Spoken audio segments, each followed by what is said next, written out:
त बिगाड़ देवेलू। गौरा भूखिया पियसियो के मार देवेलू। जब बनत मूड त बिगाड़ देवेलू। गौरा भूखिया पियसियो के मार देवेलू। जब भंगिया के नशा में नसाइला, जब भंगिया के नशा में नसाइला, खाली अपने ही चलती चलाइला। फूटल सिलवट पर भांग पिसवाइला, खाली अपने ही चलती चलाइला।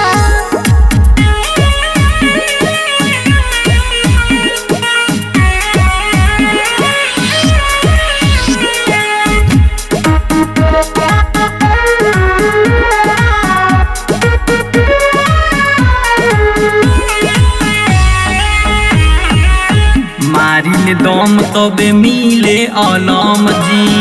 एही आदतिया से तंग बनी हम जी।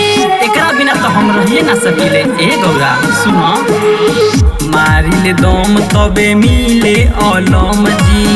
एही आदतिया से तंग बनी हम जी। कबो हलुआ के भोग न लगाइला,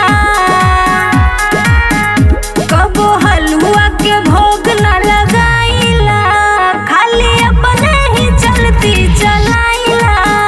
फूटल सिलवट पर भांग पिसवाइला, बोला अपने ही चलती चलाइला।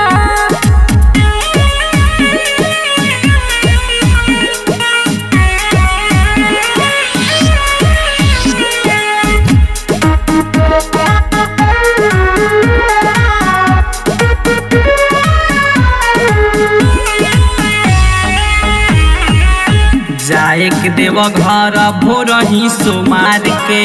एही से पहिले से फिट बनी मार के। ए गौरा बड़ा आनंद आवता हो। जाए के देव घर भोरही सोमार के। एही से पहिले से फिट बनी मार के।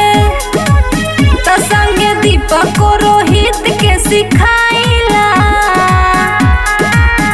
संगे दीपक को रोहित के सिखाइला, खाली अपने ही चलती चलाइला। बोला भंगियों के नशा में नसाइला, खाली अपने ही चलती चला।